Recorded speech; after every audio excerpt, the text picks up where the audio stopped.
नमस्कार। दिन के 12 बज चुके और हम हाजिर हैं देश और दुनिया की बड़ी खबरों को लेकर। शुरुआत करते हैं बुलेटिन की सुर्खियों के साथ। कोलकाता रेप मर्डर केस में ड्यूटी पर शामिल होने के सुप्रीम कोर्ट के आदेश के बावजूद अपनी मांग पर अड़े जूनियर डॉक्टर। प्रदर्शनकारी डॉक्टरों ने प्रेस रिलीज में जताई नाराजगी। कोलकाता में स्वास्थ्य विभाग के मुख्यालय तक निकालेंगे रैली।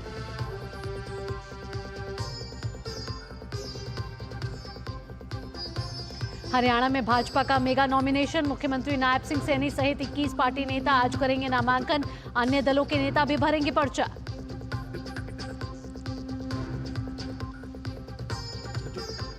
उत्तराखंड में केदारनाथ राष्ट्रीय राजमार्ग पर मलबा गिरने से 5 लोगों की मौत, 3 घायल। सोनप्रयाग गौरीकुंड के बीच मुनकटिया में भारी वर्षा और भूस्खलन प्रभावित क्षेत्र में हुआ हादसा। बचाव अभियान जारी।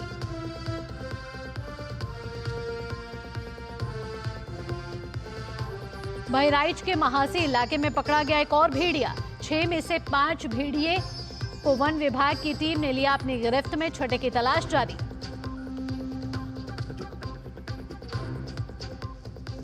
राष्ट्रीय सुरक्षा सलाहकार अजीत डोभाल रूस के सेंट पीटर्सबर्ग में आयोजित ब्रिक्स सुरक्षा अधिकारियों की 2 दिवसीय बैठक में लेंगे हिस्सा।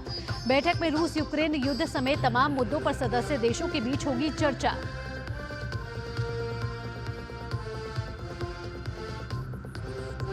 और अमेरिका में आज पूर्व राष्ट्रपति डोनाल्ड ट्रंप और कमला हैरिस के बीच होगी प्रेसिडेंशियल डिबेट।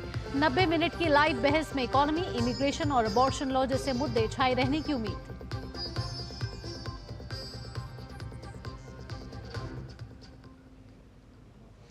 अब खबरें विस्तार से। सुप्रीम कोर्ट के काम पर लौटने के निर्देश के बावजूद कोलकाता रेप मर्डर घटना के खिलाफ प्रदर्शन कर रहे जूनियर डॉक्टर आज काम नहीं करेंगे। प्रदर्शनकारी डॉक्टर आज भी अपना विरोध प्रदर्शन रखने पर अड़े हुए हैं। वहीं सुप्रीम कोर्ट ने जूनियर डॉक्टरों को आज शाम 5 बजे तक काम पर लौटने का निर्देश दिया है। प्रदर्शनकारी डॉक्टरों ने राज्य के स्वास्थ्य सचिव और स्वास्थ्य शिक्षा निदेशक के इस्तीफे की मांग रखी है। इस मांग के साथ ये प्रदर्शनकारी डॉक्टर आज दोपहर सॉल्ट लेक स्थित स्वास्थ्य विभाग के मुख्यालय स्वास्थ्य भवन तक एक रैली को भी निकालेंगे। इस सिलसिले में एक डॉक्टरों की बैठक भी हुई है। बैठक के बाद प्रदर्शनकारी डॉक्टरों ने कहा है कि उनकी मांगें पूरी नहीं हुई हैं और मृतका को न्याय नहीं मिला है, इसलिए वे सभी अपना आंदोलन जारी रखेंगे।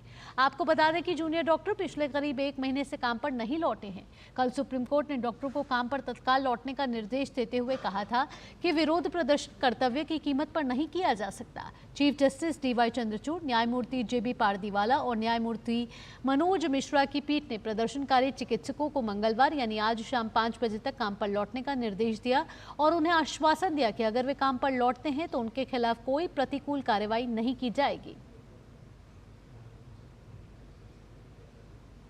पश्चिम बंगाल में तृणमूल कांग्रेस की सरकार के खिलाफ विरोध प्रदर्शनों का दौर जारी है।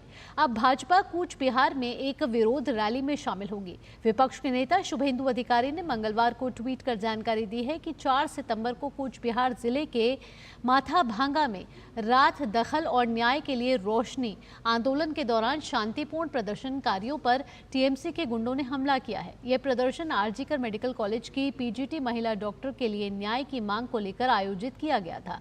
शुभेंदु अधिकारी ने कहा कि वह माथाभांगा में जाकर भर्त्सना जुलूस में भाग लेंगे। उन्होंने साथ ही कहा कि यह जुलूस TMC के गुंडों और पार्टी कार्यकर्ताओं द्वारा किए गए हमले के खिलाफ है, जो राज्य की सत्तारूढ़ पार्टी की क्रूरता को दर्शाता है। उन्होंने आगे कहा कि न्याय की मांग जारी रहेगी और इस प्रकार के उत्पीड़न के खिलाफ लड़ाई भी जारी रहेगी। खबर अब उत्तर प्रदेश से आ रही है। उत्तर प्रदेश के कानपुर के बाद अब राजस्थान के अजमेर में ट्रेन को पलटाने की साजिश का मामला सामने आया है। अजमेर के साराधना और बांगड़ ग्राम स्टेशन के बीच 2 स्थानों पर सीमेंट के 1 क्विंटल किलो वजनी ब्लॉक रखा हुआ मिला है। रेलवे ट्रैक पर 1 किलोमीटर की दूरी पर 2 जगह सीमेंट ब्लॉक रखे हुए थे। डेडिकेटेड फ्रेट कॉरिडोर कॉरपोरेशन के कर्मचारी रवि मुंदेला और विश्वजीत दास ने एफआईआर दर्ज करवाई है। एफआईआर के मुताबिक 8 सितंबर की रात 10:36 पर यह सूचना मिली है कि ट्रैक पर सीमेंट का ब्लॉक रखा हुआ है। गनीमत ये रही कि ट्रेन का इंजन सीमेंट ब्लॉक को तोड़ते हुए आगे निकल गया। मौके पर पहुंचे तो पाया कि वह टूटकर गिरा हुआ है। 1 किलोमीटर आगे और एक ब्लॉक टूटकर साइड में रखा हुआ था। ये दोनों ब्लॉक अलग अलग जगह पर रखे हुए थे। इसके बाद डीएफसीसी और रेलवे प्रोटेक्शन फोर्स ने मिलकर सराधना से बांगड़ ग्राम स्टेशन तक पेट्रोलिंग की। इस दौरान स्थिति सामान्य पाई गई।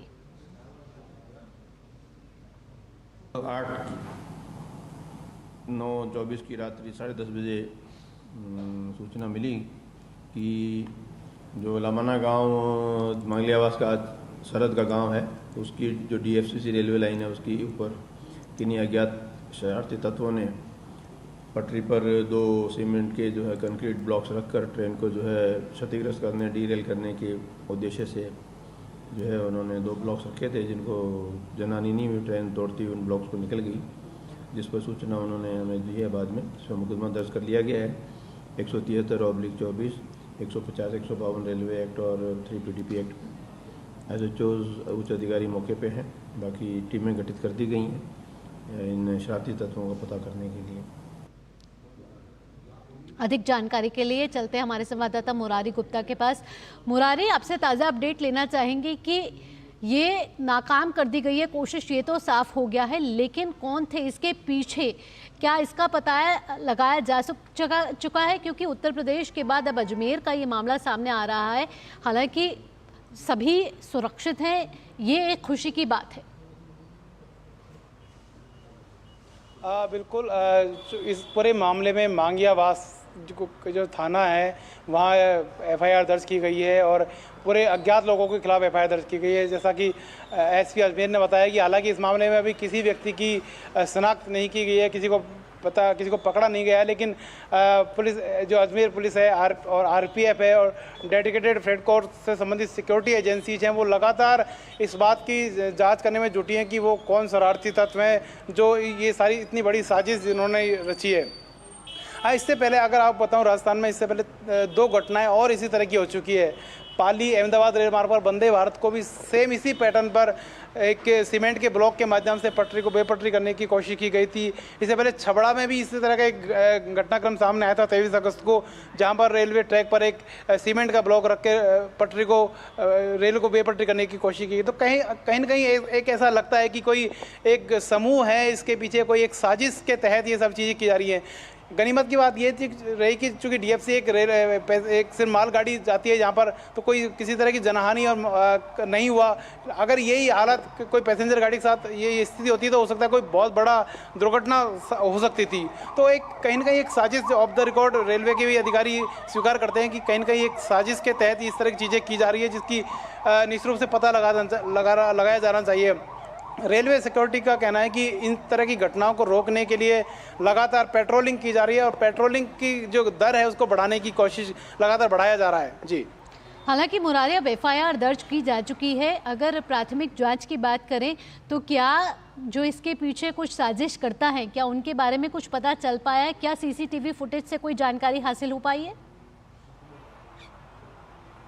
जी बिल्कुल, अभी जैसा कि आरपीएफ, एसपी अजमेर और डीएफसी की जो सिक्योरिटी एजेंसी है उनसे मेरी बात हुई तो उनका कहना है कि अभी इस मामले में सिर्फ हम अज्ञात लोगों के खिलाफ ही एफआईआर दर्ज की गई है। किसी तरह की सीसीटीवी में कोई फुटेज अभी तक उनको प्राप्त नहीं हुई है, लेकिन लगातार एक टीम का गठन किया गया है जो ये जांच कर रहा है कि इस पूरे घटनाक्रम के पीछे कौन लोग हैं, कौन शरारती तत्व हैं। सीसीटीवी फुटेज में आने के बाद, जांच करने के बाद ही ये पता लग सकेगा कि कौन इसके पीछे लोग थे। जी, साथ ही साथ आपसे ये भी पूछना चाहेंगे कि जिस तरीके से ये हादसा टला है वो बेहद ही ज़रूरी था, क्योंकि नहीं तो बहुत बड़ा हादसा हो सकता था। लेकिन जिस तरीके से सीमेंट के बड़े बड़े 2 ऐसे रखे हुए थे, वो कितने किलो के थे, कितने क्विंटल के थे और कितनी दूरी पर रखे गए थे? बिल्कुल, जैसा कि हमारी जो deputy general manager security DFC है उनसे, चित्रे जी से उनसे बात हुई थी, तो उनको कहना था कि रात को 10 साढ़े 10 बजे के आसपास लगभग 70 से 80 किलो का जो सीमेंट का ब्लॉक है वो पटरी पे था, जिसको गनीमत की बात रही कि जो इंजन है रेल का, उन्होंने उसको तोड़ के वो इंजन आगे निकल गया। उसके बाद जब लोको पायलट को पता चला कि किसी भारी चीज़ से ये ट्रेन इंजन टकराया है, तो उन्होंने गाड़ी रोकी। उसके बाद उसको देखा कि तो दो जो सीमेंट का ब्लॉक है 2 टुकड़ों में बटा हुआ था। उसके जस्ट बगल में बिल्कुल साइड में एक दूसरा सीमेंट का ब्लॉक था, जो दूसरी जो साइड में जो ट्रैक जाता है उसके पास रखा हुआ था। तो ये लगभग एक बताया जाए कि 70 से 80 किलो के 2 ट्रैक थे, जिन पे एक यदि सावधानी पूर्वक नहीं होती तो हो सकता है कोई बहुत बड़ा इंसिडेंट इसमें हो सकता था। तो लेकिन चूंकि रेलवे एक मजबूत ट्रेन बनाया है पूरा ट्रैक, तो किसी तरह की कोई दुर्घटना इस पर नहीं हुई। तो कुल मिला के एक अभी स्थिति बहाल कर दी गई है और किसी तरह की कोई प्रॉब्लम इस समय नहीं आ रही है वहाँ पर। और जी मुरारी, 2 दिनों में ही इतना बड़ा हादसा जो है वो टल गया है। इससे पहले उत्तर प्रदेश के कानपुर में परसों रात एक बड़ा रेल हादसा टल गया था। अब जब अजमेर में भी इस तरीके का हादसा टला है, क्या लग रहा है कि कोई इसके पीछे कोई बड़ा गिरोह है?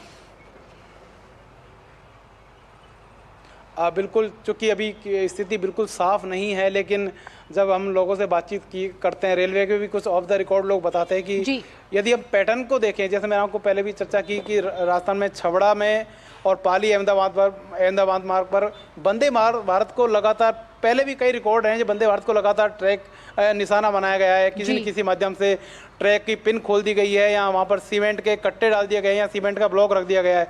तो निश्चित रूप से एक सामान्य एक कॉमन सेंस की भी बात करें तो कहीं न कहीं ऐसा लगता है कि कोई गिरोह है जो चाहता नहीं है कि रेलवे प्रॉपर तरीके से चले, एक गलत मैसेज लोगों के बीच में जाए। इस तरह की साजिश कहीं न कहीं रची जा रही है और इसकी कौन है ये तो निश्चित रूप से एक जांच का विषय है, जो रेलवे से जुड़ी एजेंसियां हैं और पुलिस है वो इसकी जांच कर रही हैं और वो सब चीज़ें मुझे लगता है बहुत जल्दी सामने भी आ जाएगा। जी मुरारी, फिलहाल इन तमाम जानकारियों के लिए आपका बहुत बहुत धन्यवाद। यहाँ रुकेंगे एक छोटे से ब्रेक के लिए, लेकिन ब्रेक के बाद होगी आगामी विधानसभा चुनाव से जुड़ी खबरें। आप जुड़े रहिए डीडी न्यूज के साथ। वाली भोली भाली मेहनत वाली असली तड़के वाली, ये तो बड़ी समझदार बड़ी होशियार MDH के सही टेस्ट का असली test MDH ginger garlic paste.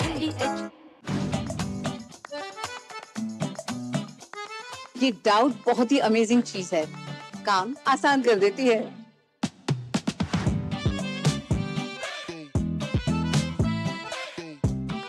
अब जिस पे भी डाउट है वो तो ऑटोमेटिकली आउट है। लेकिन मुथूट फाइनेंस से गोल्ड लोन लेते हुए कोई डाउट नहीं है, क्योंकि यहाँ है पूरी ट्रांसपेरेंसी, 100% भरोसा और सुरक्षा। तभी तो मुथूट फाइनेंस है भरोसा इंडिया का। मुथूट फाइनेंस, इंडिया का number 1 most trusted financial services brand. तो गोल्ड लोन लेने के लिए कॉल करें 1-800-313-1212। सुरक्षा की गारंटी हर चीज में जरूरी है, चाहे वो मुश्किल स्टंट हो या अच्छी फसल। इसलिए ले आइए IIL के ट्रैक्टर ब्रांड का शिनबा, जो देता है सुंडी और ट्रिप से सुरक्षा की गारंटी। बेटियां घर की रौनक हैं, बेटियां घर संवारती हैं, बेटियां पीढ़ियां सजाती हैं, बेटियां घर की बुनियाद कहलाती हैं। बेटियों को सलाम करता है मोंगिया स्टील, स्टील का बादशाह। ब्रेक के बाद आपका स्वागत। और अब बात जनादेश की, जहां हम बात करें जम्मू कश्मीर और हरियाणा विधानसभा चुनावों से जुड़ी खबरों की।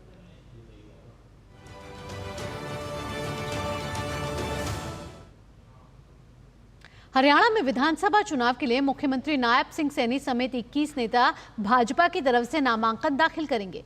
मुख्यमंत्री नायब सिंह सैनी आज लाडवा विधानसभा से अपना नामांकन दाखिल करने वाले हैं। नामांकन से पहले मुख्यमंत्री सैनी जनता के बीच जाकर उनका आशीर्वाद लेंगे और उन्हें संबोधित करेंगे। मुख्यमंत्री का पदभार संभालने से पूर्व नायब सिंह सैनी कुरुक्षेत्र से सांसद थे और लाडवा विधानसभा उनके इसी संसदीय क्षेत्र का एक हिस्सा है।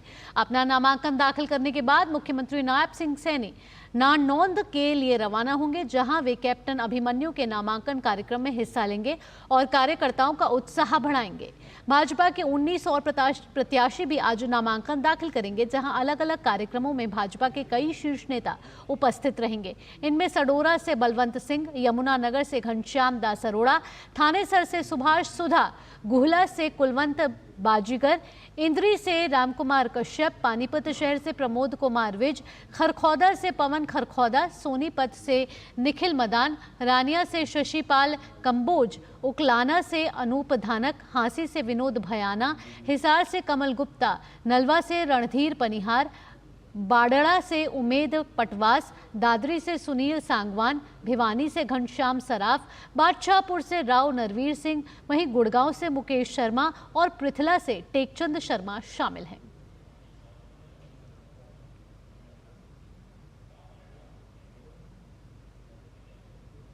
और सीधा लिए चलते हैं आपको विज्ञान भवन, जहां केंद्रीय गृह एवं सहकारिता मंत्री अमित शाह I4C के प्रथम स्थापना दिवस समारोह को संबोधित कर रहे हैं। भाइयों बहनों, जब I4C की स्थापना की गई तो जैसे आगे बताया गया, एक विचार के आधार पर इसकी शुरुआत हुई और वो विचार देश की जरूरियातों को देखते हुए एक टोली ने विचार के बीज के रूप में इसको रोपने का काम किया था। और मैं इतना निश्चित कह सकता हूं कि आज पीछे मुड़कर देखते हैं तो 2015 से 2024 9 साल की यात्रा विचार इनिशिएटिव में परिवर्तित हुआ, इनिशिएटिव इंस्टीट्यूशन में परिवर्तित हुआ और आज धीरे धीरे हमारी सेफ साइबर का ये बहुत बड़ा स्तंभ बनने की दिशा में आगे बढ़ रहा है। ये बहुत बड़ा अचीवमेंट I4C का है, इसलिए मैं पूरी टीम को बहुत बहुत बधाई और साधुवाद देना चाहता हूं। मित्रों, हम सभी जानते हैं साइबर सुरक्षा के बगैर देश का विकास इस समय में असंभव है। टेक्नोलॉजी एक दृष्टि से मानव जीवन के लिए आशीर्वाद साबित होती है। कई सारे नए इनिशिएटिव जो हर व्यक्ति को सक्षम बनाने के लिए, चाहे आर्थिक रूप से हो, सामाजिक रूप से हो या आत्मसम्मान की सुरक्षा की दृष्टि से हो, टेक्नोलॉजी का बहुत बड़ा उपयोग हो रहा है बिजनेस के अंदर और इकोनॉमी को बढ़ावा देने के लिए भी टेक्नोलॉजी का बहुत बड़ा उपयोग हो रहा है। परंतु इसके साथ साथ टेक्नोलॉजी से कई सारे खतरे भी आज सृजित होते हुए दिखाई पड़े हैं। इसलिए मैं मानता हूं कि साइबर सुरक्षा अब केवल डिजिटल दुनिया तक ही सीमित नहीं है। साइबर सुरक्षा राष्ट्रीय सुरक्षा का एक अहम पहलू बन गया है, जिसके बगैर हमारी राष्ट्र की सुरक्षा भी करना असंभव है। इसलिए I4C जैसे प्लेटफॉर्म्स इसमें बहुत बड़ा योगदान कर सकते हैं। आज ये I4C को अपना ध्येय वाक्य और उनके उद्घोष पत्र को भी यहां एक प्रकार से इंट्रोड्यूस किया गया है। सवीर्यम करवावहे का ये जो उपनिषदों का मंत्र है, वो मंत्र एक साथ काम करने के लिए, एक साथ समान उद्देश्य के काम करने के लिए, एक रास्ते पर चलने के लिए और एक साथ सफलता प्राप्त करने के लिए प्रयत्नशील रहने के लिए, इससे बड़ा कोई वाक्य हो नहीं सकता। और मैं मानता हूं कि आज का दिन I4C के लिए बहुत महत्वपूर्ण दिन है। और मेरा I4C की टीम से आग्रह भी रहेगा कि हर स्थापना दिन पर आप इसी तरह से सभी स्टेक होल्डर्स के साथ मिलकर जागरूकता, समन्वय और साझे प्रयास के इस अभियान को चालू रखें, क्योंकि एक ऐसा काम है जो आपके जिम्मे किया गया है, जिसमें समन्वय के बगैर कुछ हो नहीं सकता। कोई एक संस्था, कोई एक इंस्टीट्यूशन साइबर स्पेस को सुरक्षित करने में सफल हो ही नहीं सकती। वो तभी हो सकता है जब अनेक प्रकार के स्टेक होल्डर इसके साथ एक ही प्लेटफॉर्म पर आकर एक ही डिजाइन के तहत एक ही रास्ते पर आगे बढ़ने का काम करें। और आज ये प्रयास जो है वो बड़ा अभिनंदनीय प्रयास है। आज ही 4 प्रमुख साइबर प्लेटफॉर्म का शुभारंभ किया गया है। Cyber fraud mitigation centre Modi ji की एक परिकल्पना थी। साइबर कमांडो का शुभारंभ, समन्वय प्लेटफॉर्म का शुभारंभ और सस्पेक्ट रजिस्ट्री इसका शुभारंभ। मैं सस्पेक्ट रजिस्ट्री पर जरूर बात ज्यादा करना चाहूंगा, क्योंकि हमारे यहां इतने बड़े देश में और जबकि हमारे संविधान ने एक प्रकार से कानून और व्यवस्था को राज्य का मुद्दा माना है, तब साइबर सस्पेक्ट रजिस्ट्री हर राज्य के पास अलग अलग साइलोज में पड़ी रहे तो इससे हमारा काम नहीं होता, क्योंकि राज्यों की तो सीमा है। अगर राज्य साइबर सस्पेक्ट रजिस्ट्री बनाएंगे तो इसकी भी सीमा अपने आप हो जाएगी, मगर साइबर अपराधियों की कोई सीमा नहीं है। वो अंतर्राष्ट्रीय स्तर पर भी अपराध करते हैं, राष्ट्रीय स्तर पर भी करते हैं, राज्य के स्तर पर भी करते हैं। इसलिए समय की एक मांग थी कि सस्पेक्ट रजिस्ट्री बनाई जाए, राष्ट्रीय स्तर पर बनाई जाए और सभी राज्यों को इसके साथ जोड़ा जाए। एक साझा मंच ये अपराध के सामने लड़ने के लिए शुरू किया जाए। मैं मानता हूं इससे आने वाले दिनों में अपराध की रोकथाम में हमें बहुत बड़ा फायदा मिलने वाला है।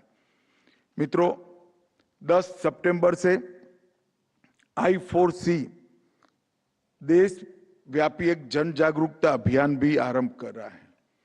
72 से ज्यादा टीवी चैनल, 190 FM चैनल और कई सिनेमाघर और कई प्लेटफॉर्म्स के माध्यम से इस अभियान को हम पॉपुलर करने का प्रयास करेंगे, क्योंकि जो विक्टिम है उसको बचने का रास्ता जब तक मालूम नहीं है तब तक ये अभियान सफल ही नहीं हो सकता। 1930 का नंबर जितना पॉपुलर करेंगे, I4C के सारे प्लेटफॉर्म्स को जितना हम पॉपुलर करेंगे उतना ही इसकी उपयोगिता बढ़ेगी, इतना ही ये अपराधों को रोकने में हमें सफलता मिलेगी। और मैं आज इस मौके पर सभी राज्य सरकारों को भी अपील करना चाहता हूं कि अभियान के साथ सभी राज्य सरकारें भी अपने आप को जोड़ें, अभियान को गति दें और गांव-गांव, शहर-शहर तक जागरूकता फैलाने में ये अभियान को सफल बनाएं। आज साइबर फ्रॉड मिटिगेशन सेंटर का भी उद्घाटन हुआ है।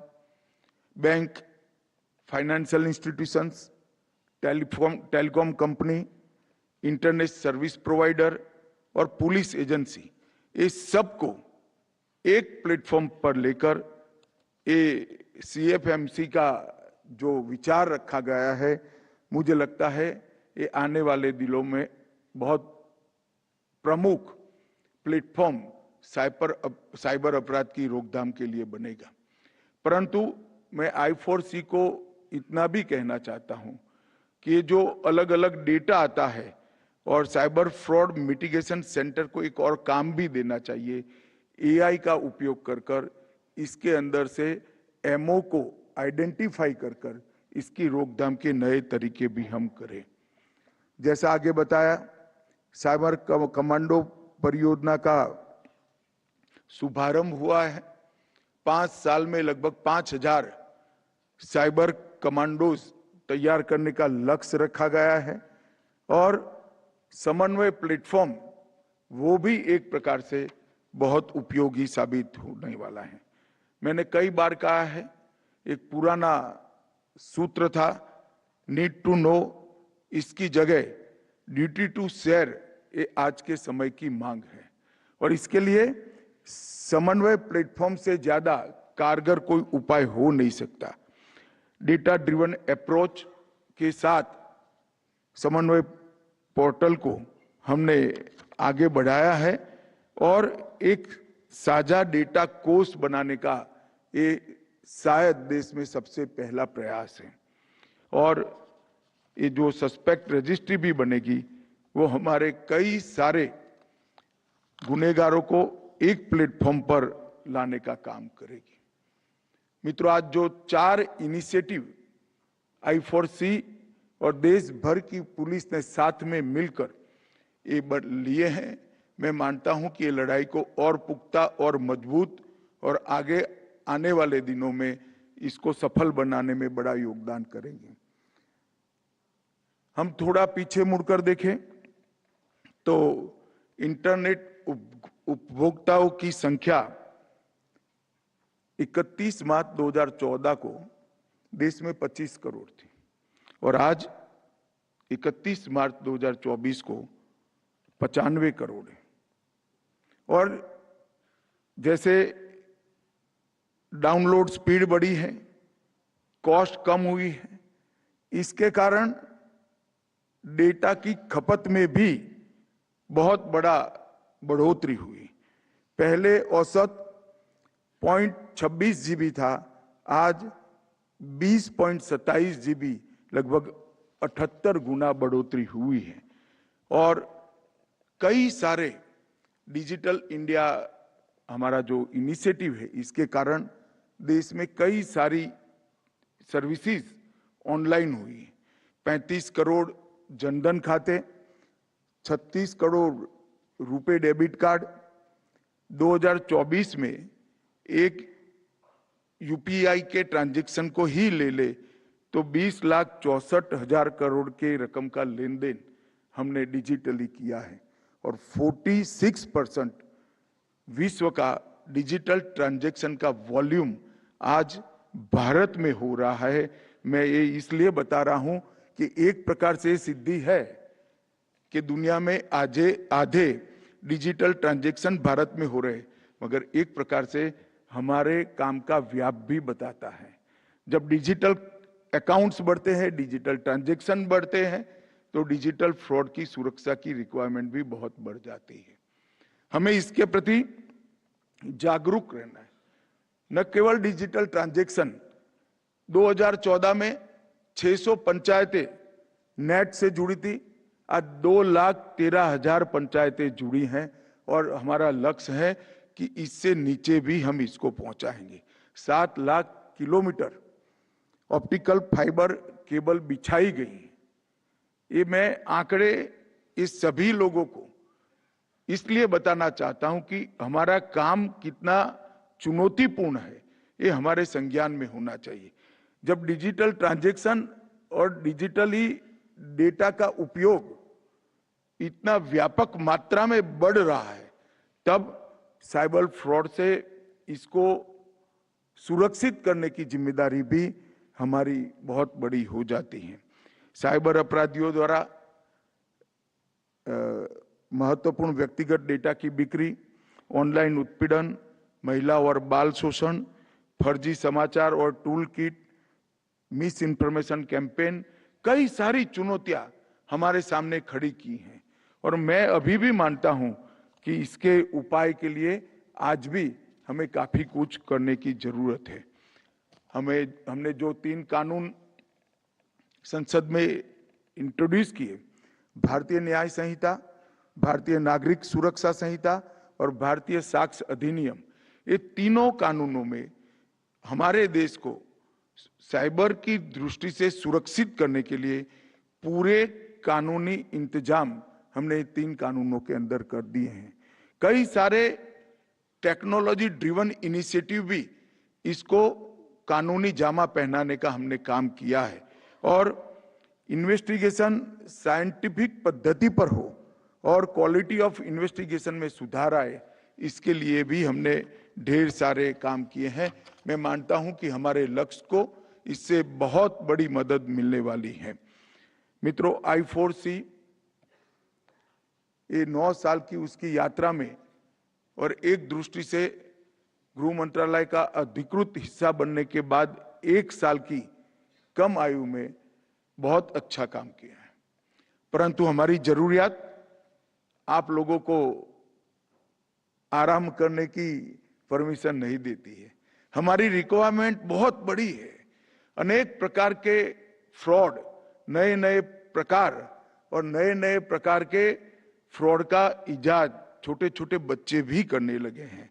हमने हमारी फैलाव भी जल्दी करना पड़ेगा, विश्लेषण भी अपराधों का बहुत सटीक तरीके से करना पड़ेगा और विश्लेषण के आधार पर इसकी रोकथाम की प्रक्रिया को भी निरंतर इस पर सोचकर हमें आगे बढ़ना पड़ेगा। I4C की सबसे बड़ी उपलब्धि हमारा 1930 राष्ट्रीय हेल्पलाइन नंबर है और मैं मानता हूं कि इसको पॉपुलर करने की जिम्मेदारी सभी राज्य सरकारों की और सभी स्टेक होल्डर्स की है। क्या 1930 हेल्पलाइन को पॉपुलर करने के लिए हम एक पखवाड़ा आयोजित कर सकते हैं क्या?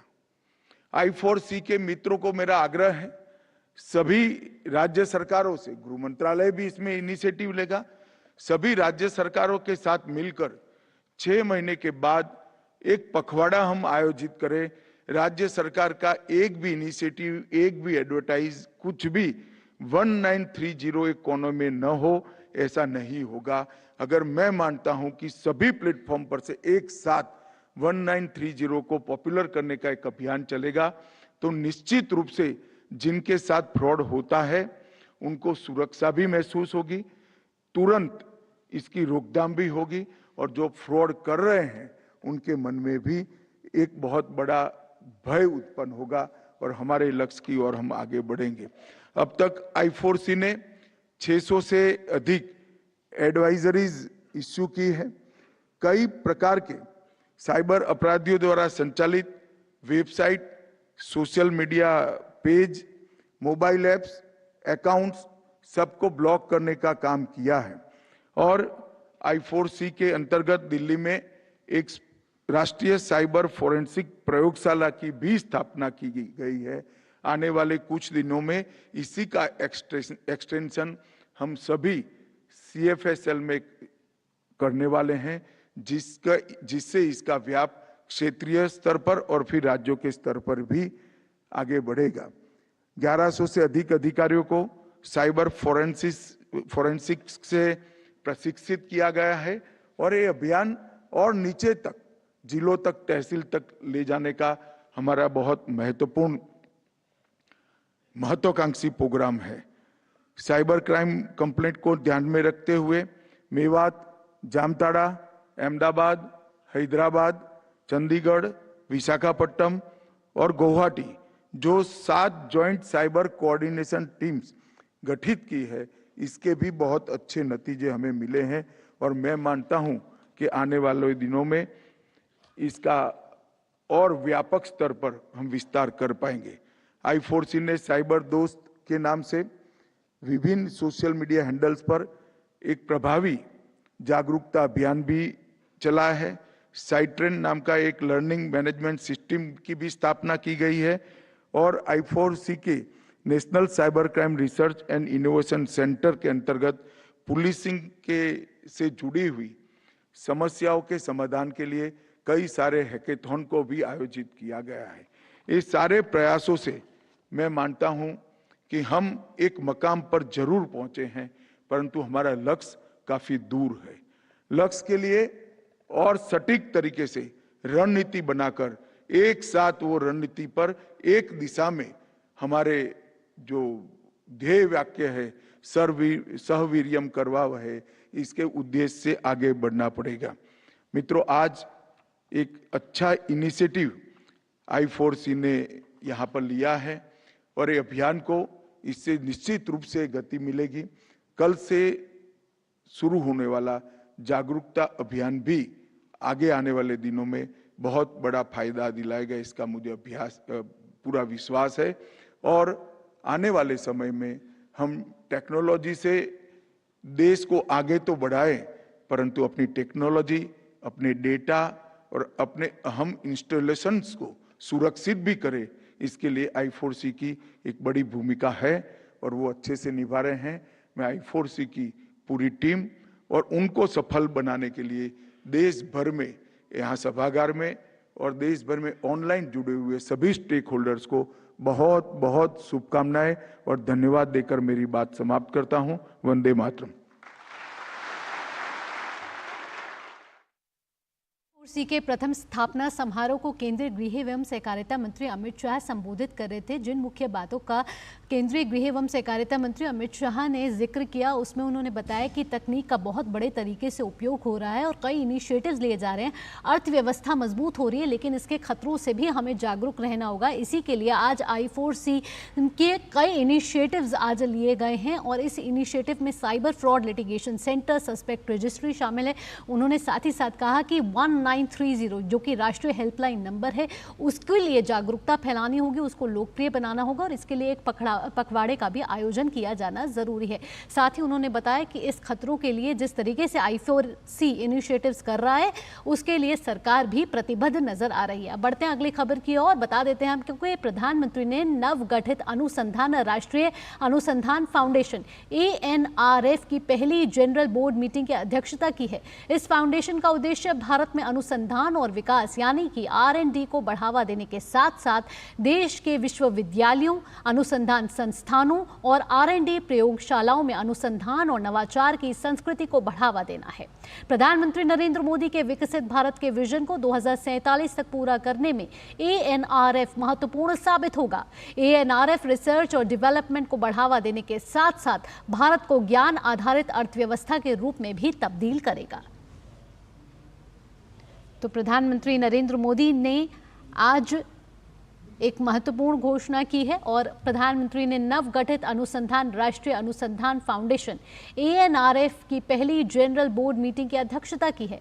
आपको बता दें कि इस फाउंडेशन का उद्देश्य भारत में अनुसंधान और विकास यानी कि R&D को बढ़ावा देने के साथ साथ देश के तमाम विश्वविद्यालयों, अनुसंधान संस्थानों और R&D प्रयोगशालाओं में अनुसंधान और नवाचार की संस्कृति को बढ़ावा देना है। प्रधानमंत्री नरेंद्र मोदी के विकसित भारत के विजन को 2047 तक पूरा करने में ANRF एक महत्वपूर्ण भूमिका निभा सकता है। ANRF रिसर्च और डेवलपमेंट को बढ़ावा देने के साथ साथ भारत को ज्ञान आधारित अर्थव्यवस्था के रूप में भी तब्दील करेगा।